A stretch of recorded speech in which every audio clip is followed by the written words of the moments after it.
Everybody like and subscribe and praise the bell icon. Story number 1. In 2013, a Pizza Hut in a quiet Midwestern town closed at midnight like it always did. The dining room lights went dark first, then the red glow over the ovens, leaving only the hum of refrigerators and the faint smell of old grease soaked into the tiles. 3 employees stayed behind to clean. That part matters, because what happened next was only possible because they thought they were alone. The store sat at the edge of a strip mall, backed by a narrow service alley where delivery drivers smoked on breaks. The security cameras covered the front counter and kitchen, but the back hallway, the one with the walk-in freezer, mop sink, and employee bathroom, had been broken for months. Corporate had been notified. It hadn't been fixed. Around 12:18 a.m., the assistant manager heard knocking. Not the sharp, impatient knock of a customer. Slow, measured, 3 taps, a pause, 3 more. It came from the back door. She assumed it was a driver who'd forgotten something. When she cracked the door, nobody was there. The alley was empty, dumpsters lined up like sleeping animals. She shut and locked the door and laughed it off. That laugh shows up on the audio later, thin, uneasy. 10 minutes later, the knocking came again, same rhythm. This time it came from the walk-in freezer. The freezer door was heavy, insulated, and loud when it opened. Everyone in the kitchen heard it. They stared at each other, then at the door, frosting at the edges, handles smeared with fingerprints that weren't there earlier. The assistant manager opened it. Empty. They joked about it. Someone said the freezer settles sometimes. Someone else said the building was haunted. Nervous laughter, the kind that tries to smooth a wrinkle by pulling it tighter. At 12:37, the phone rang. The caller didn't speak at first. You could hear breathing. Wet, close to the receiver. The assistant manager asked if they wanted to place an order. The breathing sped up. Then a man's voice said, very calmly, "Check the freezer again." The line went dead. They didn't check. They locked the front door early and decided to finish cleaning together in the kitchen, lights fully on. One of the employees texted his girlfriend to say he was coming home late. He added a laughing emoji. He didn't know that would be the last message she'd ever receive from him. At 12:51, the power flickered. Just a blink. Long enough for the ovens to chirp and reset. Long enough for the store to breathe out and then in again. When the lights came back, the walk-in freezer door was open. The cold rolled across the floor like fog.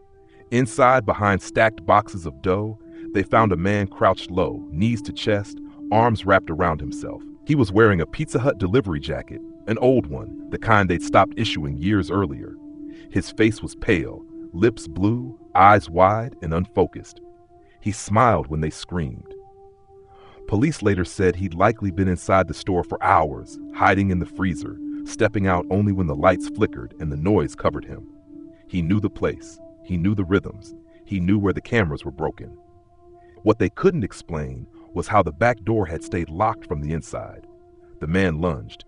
In the chaos that followed, slipping on melting frost, the clatter of pans, the alarm screaming into the night, one employee made it out the front door. The assistant manager tripped near the prep table. The third employee was dragged toward the freezer, heels scraping, nails catching on grout. Security footage from the kitchen camera captured sound more clearly than video. You can hear the freezer door slam. You can hear pounding from the inside.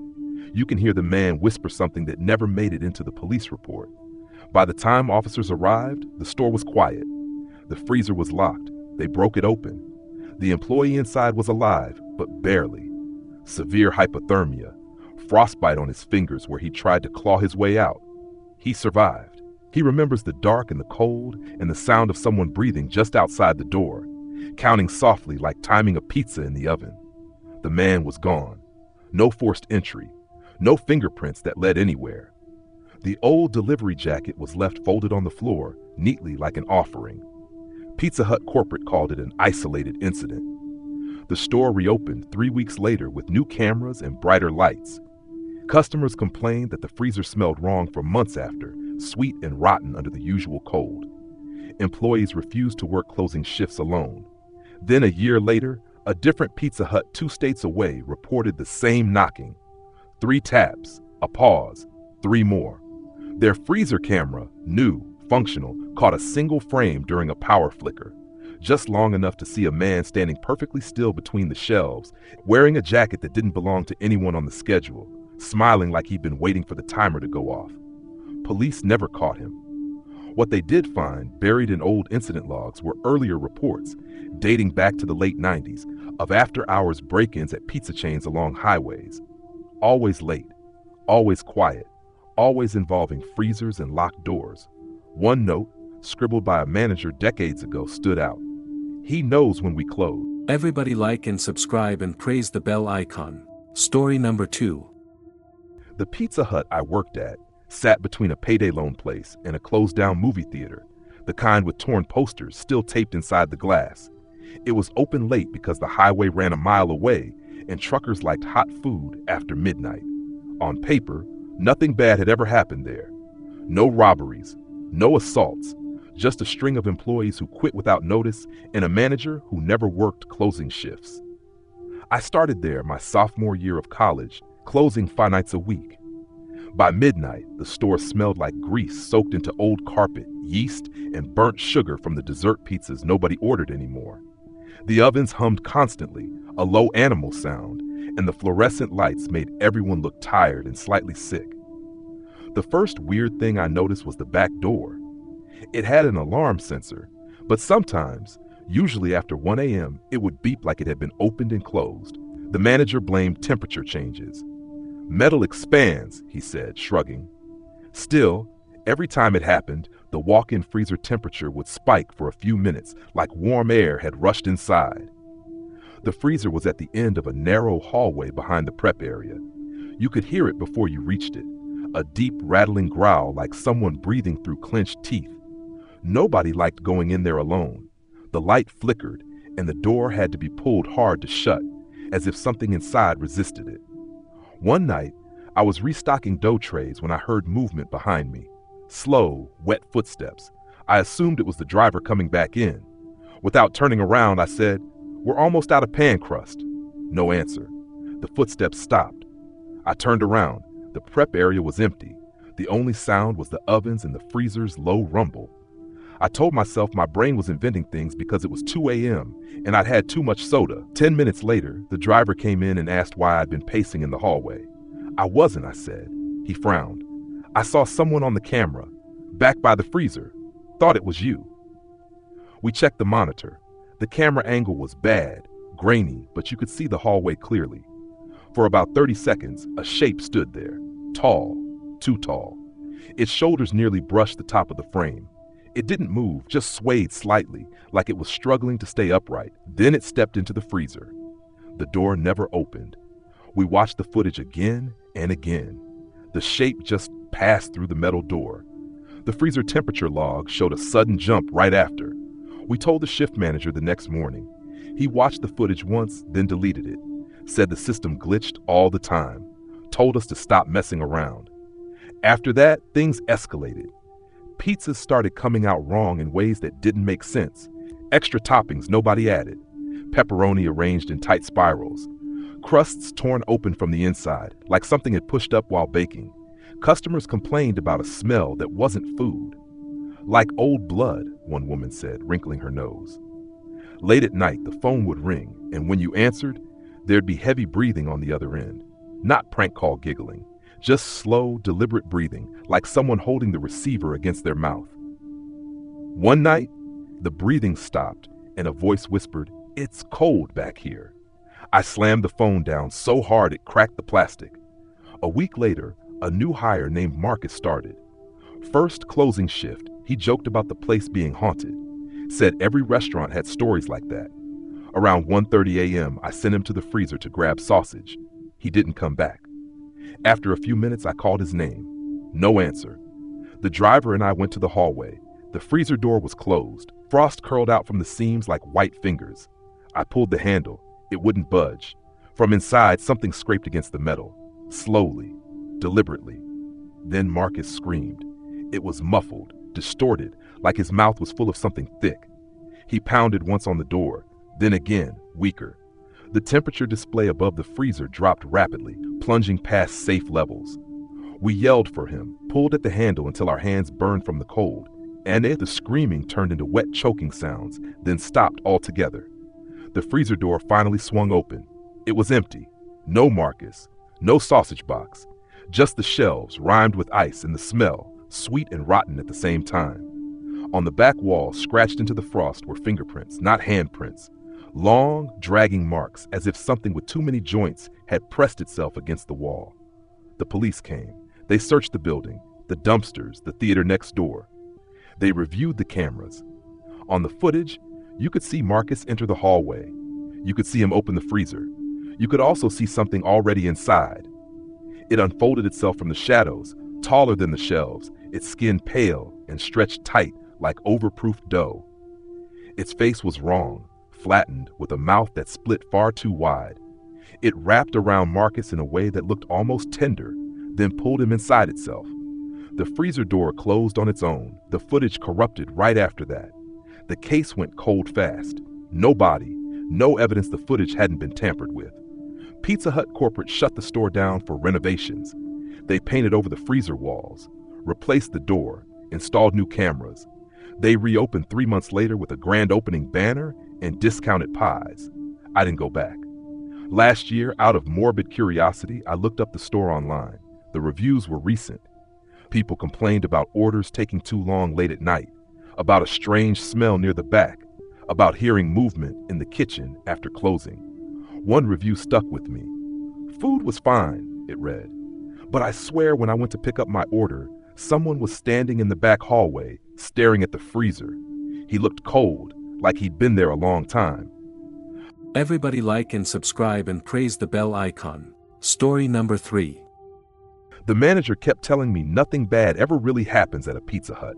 Grease fires, drunk customers, kids puking during birthday parties, sure, but nothing that stays with you.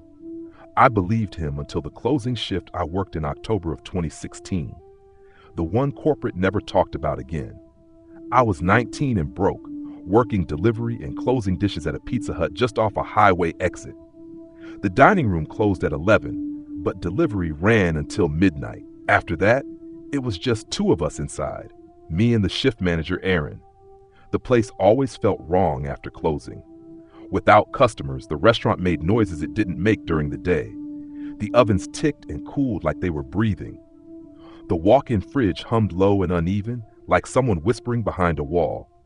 The security cameras blinked red dots in the corners, watching everything but somehow missing what mattered. That night was unusually slow. No deliveries after 10:30. No dine-in customers at all. Just one carryout order placed online close to 11:45, right before delivery shut down. Large meat lovers, extra cheese, paid in cash. The name on the order was blank. No phone number, just a note, "I'll be there." Aaron joked about it being a prank, but he still made the pizza. Rules were rules. When it came out of the oven, bubbling and greasy, we boxed it and set it on the hot rack by the counter. Midnight came and went. No one showed up. At 12:15, I suggested we toss it and close. Aaron shook his head. "Give it a few more minutes. If they complain tomorrow, corporate will side with them." He leaned on the counter, scrolling his phone, while I started mopping the dining room. That's when the back door alarm chirped. It wasn't the full alarm, just the soft electronic beep that meant the door had opened and closed quickly. We both froze. The back door led to the alley where the dumpsters were. Employees weren't supposed to use it at night without telling the manager. "Did you go out there?" Aaron asked. I shook my head. He grabbed the metal pizza cutter from the prep table, holding it like it would do something. We walked together toward the back hallway. The door was closed, locked, no alarm blaring, nothing out of place. When we came back to the front, the pizza box was gone. Neither of us said anything for a moment. The hot rack was empty, no box on the counter, no receipt on the printer. The front doors were still locked from the inside. Aaron laughed nervously and said maybe I'd moved it. I hadn't. He checked the trash. Nothing. The dining room. Nothing. Then the security monitor flickered, and for just a second, one of the camera feeds lagged behind the others. The front counter camera replayed a moment we hadn't seen. A man was standing there. He was tall and thin, wearing a dark jacket and a baseball cap pulled low. His face was mostly hidden, but what I could see of his mouth was wrong. stretched too wide, like he was smiling without knowing how. He didn't come in through the door. One frame he wasn't there, the next he was. He reached out, took the pizza box, and leaned forward, staring directly into the camera. Then the feed skipped, and he was gone. The timestamp said 11:59 p.m. Aaron called the police. They showed up fast, took our statements, watched the footage. They told us the camera glitch could explain it. Someone could have slipped in earlier and hidden in the bathroom. We knew that wasn't true. The bathrooms were locked after closing. We had checked them. Before they left, one of the officers asked if we'd noticed anything strange lately. Missing food, weird smells, complaints from customers. Aaron hesitated, then mentioned the calls. For weeks, customers had been calling to complain about their pizzas tasting off. Not burnt, not spoiled, just wrong. A metallic taste. A smell like pennies and old meat. Corporate chalked it up to bad ingredients or dirty ovens. Inspections found nothing. The officer went quiet. He asked to see the walk-in fridge. When he opened it, the smell hit us like a wall. Rot and iron and something sour underneath. In the back corner, behind stacked boxes of dough trays, was a garbage bag that didn't belong there. Inside were pizza boxes, dozens of them, all with the same order time, spread over weeks, all paid in cash, all missing names. And beneath the boxes was something else, a jacket, a dark one, still warm. The restaurant shut down for renovations 2 days later. The news said there was a sanitation issue. No arrests were made. The footage from the cameras was lost due to a system failure. A month after I quit, I got a call on my phone just after midnight. No caller ID. When I answered, all I heard was breathing and the faint sound of an oven timer dinging in the background. Then a voice whispered, "Your pizza's ready." I changed my number. I don't eat chain pizza anymore. And every time I drive past that old Pizza Hut, now reopened and remodeled, I notice something that never used to be there. The back door is welded shut. And sometimes late at night, the lights are on inside, even though the sign says closed. Everybody like and subscribe and praise the bell icon. Story number 4. In 2016, a former Pizza Hut employee from the Midwest agreed to tell his story on the condition that his real name, city, and store number never be mentioned. He said some memories still made his hands shake, especially the smell, old grease, burned dough, and something sour that never quite went away. The store sat off a highway exit, the kind of place that stayed busy late because truckers, college kids, and night shift workers needed cheap food. The building itself was old, one of the original red roof locations from the 90s, and corporate had clearly forgotten about it.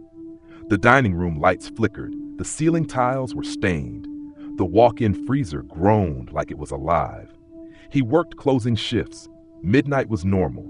Sometimes 1 a.m. on slow nights, it was just him and one manager. That's when things started to feel wrong. It began with noises, not the normal ones. No ovens clicking or ice machines dropping cubes. This was different. Heavy footsteps in the dining room after it was locked. Chairs scraping when no one was there. Once, while mopping, he heard a clear cough behind him. He turned fast, heart racing, but the restaurant was empty. Doors locked. Windows dark. The manager laughed it off. Old building, pipes, air pressure. But the noises kept happening, always after midnight, always when the store was empty. One night, while counting the register, he heard the phone ring. The landline. That alone wasn't strange, until he realized the phone line had been disconnected earlier that week due to a billing issue. He picked it up anyway. There was breathing on the other end. Slow, wet, like someone struggling to pull air into damaged lungs. He asked who it was. The breathing stopped. Then a voice whispered, "The oven is still on." The line went dead.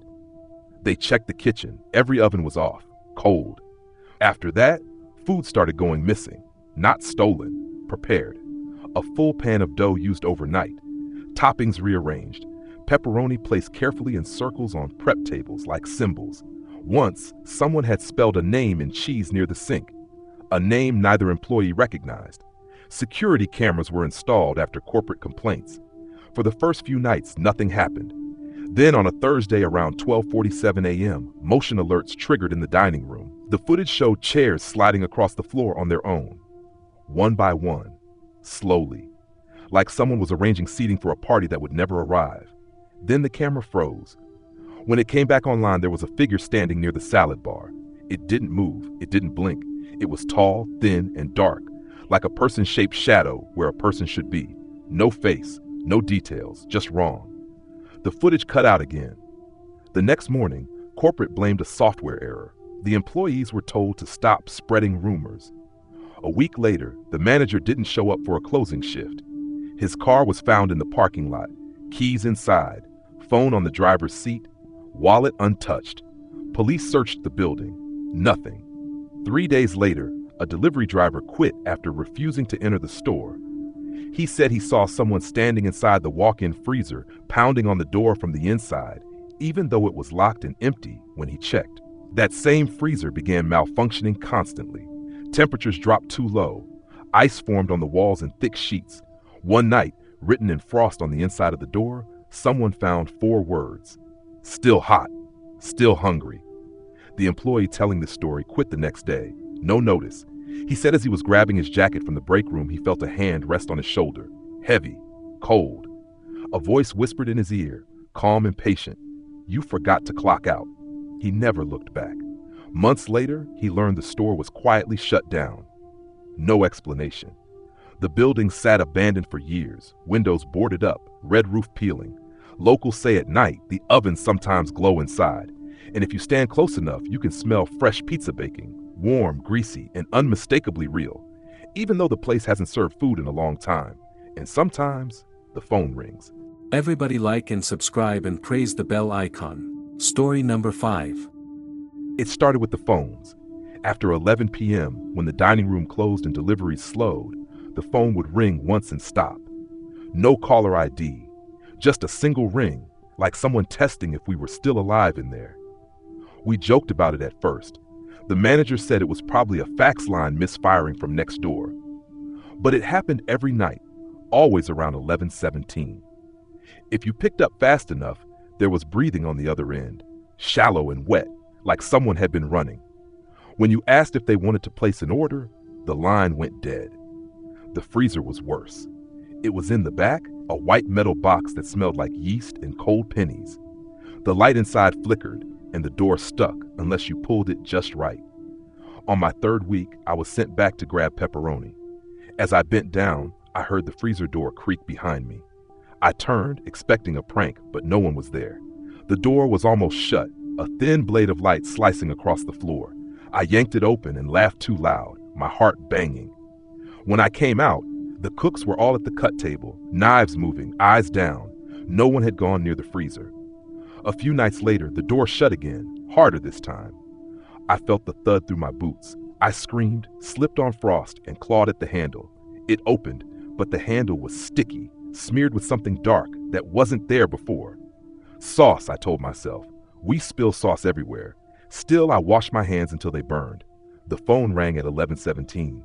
I picked up, breathing, then a voice, low and careful, like it didn't want to wake someone sleeping nearby. "It's hot," it said. "Too hot." I asked if this was a prank. The line stayed open. The ovens roared behind me. "You left it on," the voice said, and hung up.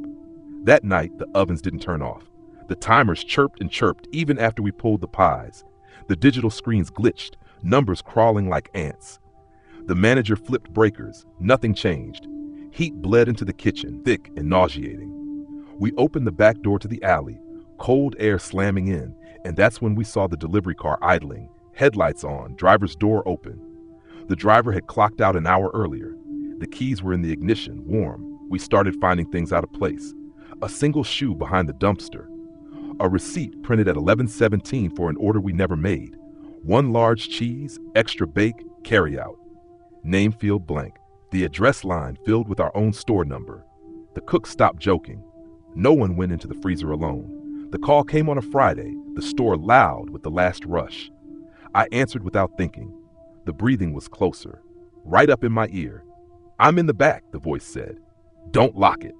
I slammed the phone down and ran to the back hallway. The freezer door was ajar, light spilling out. Inside, stacked between boxes, was a phone. An old cordless, cracked, its screen lit with our number. The manager told us to leave. We shut the ovens, flipped breakers, and poured into the parking lot. As we crossed the threshold, the ovens cut out on their own. The timers went silent. From inside, the phone rang once.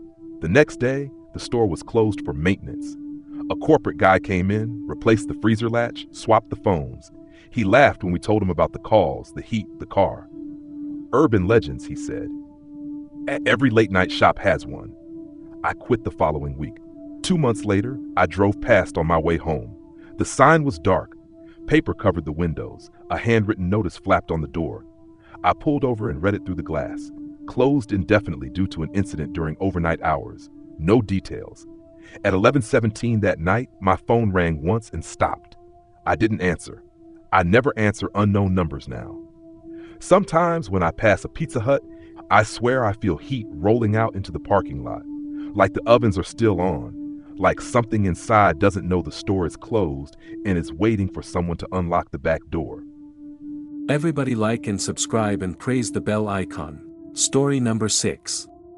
People assume nothing truly bad can happen under fluorescent lights and the smell of melted cheese. I used to think that too, back when I worked closing shifts at a Pizza Hut just off the highway. It was the kind of place where the booths were cracked vinyl, the carpet held every spill from the 90s, and the windows looked out onto a parking lot that went dark early and stayed that way. What follows is exactly what happened during my last week there, and I've never been able to eat there again.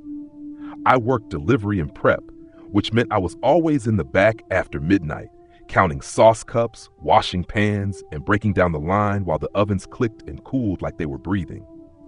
On weekdays, we closed at 1 a.m., but the last delivery often dragged past that. Drivers would disappear into the dark with insulated bags, and the store would settle into a low hum, just me and the shift manager.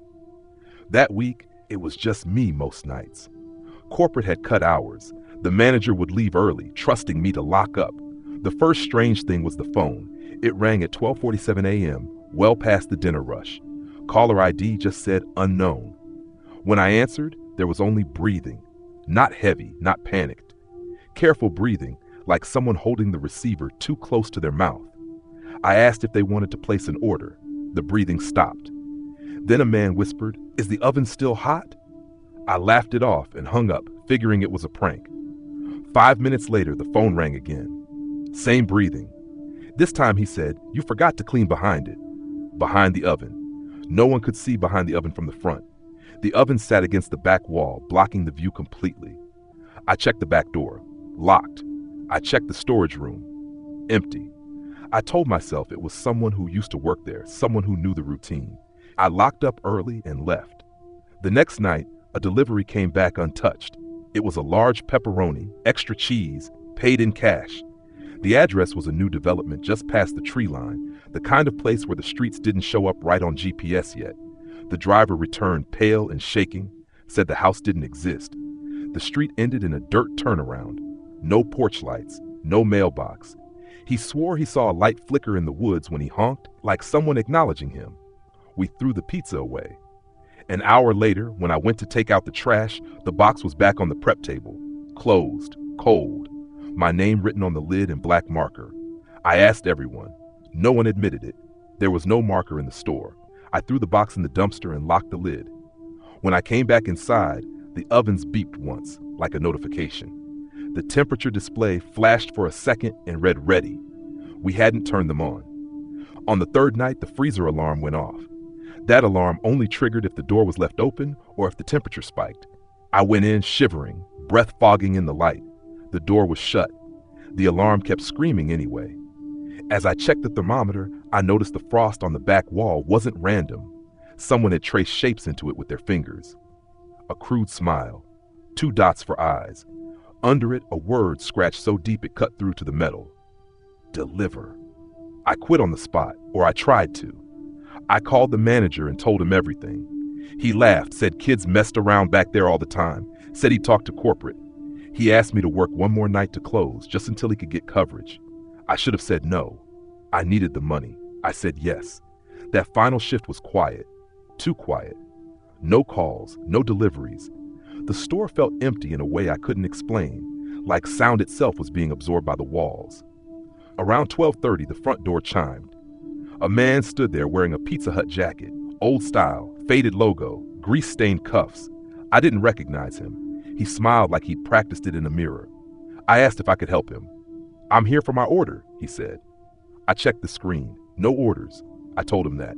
He leaned forward, hands on the counter, and the smell hit me. Burnt dough, char, something rotten underneath. He said my name without me telling him. He said he'd been waiting a long time, longer than the app said. He asked if the oven was still hot. I told him to leave. He didn't move. The lights flickered. The ovens roared to life behind me, belts spinning, heat blasting. The man tilted his head toward the back, listening like it was music. "They don't like being cold," he said. "They remember everyone who feeds them." I ran. I didn't even grab my jacket. I bolted through the back door and didn't look back until I hit the street. From there, I could see the store through the glass. The ovens glowed brighter than I'd ever seen them, orange and white, like open mouths. For a moment, silhouettes moved inside. Not people, something hunched and stretched, passing trays back and forth. The next day, the store was closed for maintenance. Corporate said there had been an electrical issue. The manager wouldn't meet my eyes when I came for my final paycheck. He said the security cameras had glitched that night, hours of footage missing. He asked if I'd propped the back door open. I said no. He nodded like he'd expected that answer. A month later, I drove past the old location. The sign was gone. The windows were papered over, but the building wasn't empty. Through a tear in the paper, I saw the oven still glowing, still hot, still waiting. And taped to the glass was a familiar white box, lid closed, my name written across it in black. Everybody like and subscribe and praise the bell icon. Story number 7. I used to work the closing shift at a Pizza Hut off the interstate, the kind of place that stayed open late because truckers and night shift hospital staff needed somewhere warm and predictable. This happened a few years ago, and even now I hesitate before calling it a story, because stories end. This didn't. It just stopped happening to me. The store had a rhythm at night. The ovens hummed, the lights flickered slightly near the salad bar, and the smell of grease soaked into your clothes no matter how many times you washed them. Around midnight, the phones went quiet. By 1 a.m., it was usually just me and one driver, sweeping and pretending we weren't counting minutes. The first strange thing was the call. It came in at 1:37 a.m., long after the last delivery cutoff. The caller ID didn't show a number, just a blank line, which sometimes happened with old phones. I picked up, expecting silence or a prank. A man's voice said, very calmly, "I need a large pepperoni, extra cheese, no crust bubbles." That last part was odd. Customers complained about bubbles, sure, but no one ever ordered against them. "I'm sorry," I said. "We're closed for delivery." There was a pause. Then the man said, "I know, I'm already there." Before I could respond, the line went dead. I checked the lobby cameras. Empty. Parking lot empty. The road outside was dark except for a single semi rolling past. I laughed it off, told myself it was some bored kid, and went back to wiping counters. 5 minutes later, the receipt printer chirped. No order had been placed on the screen, but the printer spit out a ticket anyway. Large pepperoni, extra cheese, no crust bubbles. The timestamp read 1:37 a.m. I remember standing there with that thin strip of paper in my hand, feeling embarrassed for being scared by a glitch. Our system was ancient. Things broke all the time. I threw the receipt away. The next night, it happened again. Same time, same call, same calm voice, same words. "I'm already there." Again, no one on camera. Again, a phantom receipt printed itself. This time, I didn't throw it away. I pinned it to the corkboard in the back, half as a joke, half as proof that I wasn't imagining things. By the third night, I was jumpy before the phone even rang. When it did, I answered without greeting. "You're early," the man said. My mouth went dry. "Who is this?" "Someone who's hungry," he replied. "You used to make these better." "I don't know what you're talking about," I said, and realized my hands were shaking. He sighed like I disappointed him. "You stopped proofing the dough long enough. You rush the sauce now. Everything's thinner." "I'm hanging up," I said. "Check the freezer," he said softly. The line went dead. I stood there for a long moment, staring at the receiver, then forced myself to laugh again. Our freezer was loud and temperamental. It always made strange noises. Still, I grabbed the keys and went to the back. The freezer door was open. Not wide, just cracked enough for cold air to spill out. I knew I'd closed it earlier. I was obsessive about that. Corporate inspections drilled habits into you like religion. Inside, stacked boxes of dough and wings sat exactly as they should, except for one thing. A single pizza box sat on top of everything else. It was old, yellowed, with a logo style Pizza Hut hadn't used in years. My name was written on it in black marker. I didn't open it. I shut the freezer, locked it, and spent the rest of the shift in the office with the door closed, watching the cameras and counting my breaths. I told my manager in the morning. He rolled his eyes, said the system probably queued old test orders, and joked that maybe a ghost wanted a stuffed crust. He threw the old box away without opening it. That night, the calls stopped. For a week, everything went back to normal. I almost convinced myself I'd been overtired. Then the driver quit, and I was alone on a Sunday close. At 1:37 a.m., the phone rang. This time, the voice wasn't calm. "Why won't you make it?" the man demanded. "I can't," I said. "We're closed. Please stop calling." "You made it for me before," he said. "You stayed late. You burned your arm on the oven door, remember?" My stomach dropped. I had a scar on my forearm from my first month there. A stupid mistake during a rush. I'd never told customers about it. "I tipped you cash," he went on. "I told you to lock the door behind me." The cameras flickered. On the monitor, the lobby light switched on. I stared at the screen, heart pounding. Slowly, the front door unlocked itself. A man walked in. He was wearing an old Pizza Hut uniform, the kind with the brown apron and striped shirt. His hair was dark and matted, his face pale and shiny, like wax left too close to heat. He moved stiffly, each step jerking like a skipped frame. I didn't recognize him, but something in my chest twisted with a sick familiarity. He looked straight at the camera and smiled. The receipt printer screamed. Order after order poured out, paper curling onto the floor. Large pepperoni, extra cheese, no crust bubbles. Over and over, timestamps stretching back years, decades. The man's voice came through the phone, though I hadn't picked it up. "You locked the door," he said. "You turned off the sign. You said no one would know." I remembered then. Years ago, before I worked there, a trainer told us about a policy change. No after-hours customers, no exceptions. He mentioned it casually, like an aside. "Guy died once," he said. "Oven malfunction. Manager let him in late. Corporate nightmare." The man on the screen walked past the counter, straight toward the ovens. "You forgot me," he said, "but I never left." The ovens roared to life on their own, temperatures climbing on the display. The smell hit first. Burning dough, burning grease, burning hair. I ran. I didn't grab my bag. I didn't look back. I burst through the emergency exit and didn't stop until I hit the gas station down the road, shaking so badly I couldn't hold my phone. I never went back. The store shut down a month later for renovations. When it reopened, the ovens were new, the layout different, the walls repainted. No one mentioned accidents, no plaques, no memorials. Sometimes late at night, I still smell it. Grease and heat and something sweeter underneath, like bread left too long. And at exactly 1:37 a.m., my phone will buzz with a notification from a block number. Large pepperoni. Extra cheese, no crust bubbles. Everybody like and subscribe and praise the bell icon. Story number 8. The Pizza Hut I worked at sat off a service road that barely got traffic after midnight. From the highway, you could see the red roof glowing like a warning light. But up close, it felt forgotten, like the building had been left behind by the city and no one had bothered to tell it. I was 19, broke, and working the closing shift because no one else wanted it. We shut the doors at midnight, but delivery ran until 1.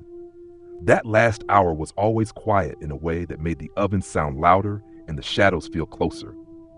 On my first night closing, the assistant manager told me one rule in a half-joking voice. If the phone rings after 1, don't answer it. He said it like a superstition, tapping the counter twice for luck. And when I asked why, he just smiled and said, "You'll see." I laughed it off. Every job has its myths. Most nights followed the same routine. We'd mop, shut down the buffet line, scrape burnt cheese off pans, and wait for the last delivery driver to come back. The store felt different once the lobby lights were dimmed. The booths turned into dark shapes, and the glass windows reflected us back at ourselves, stretched and wrong-looking. Sometimes cars would pull into the parking lot after closing, circle slowly, then leave without anyone getting out. The drivers said it happened all the time.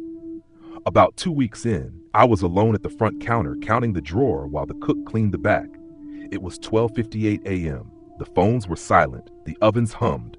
Then the phone rang. One ring, then another. I stared at it, remembering what the assistant manager had said, and felt stupid for hesitating. Of course I answered. It was my job. The voice on the other end was calm, too calm, and oddly flat. A man asked for a large pepperoni, extra cheese. Nothing strange about that.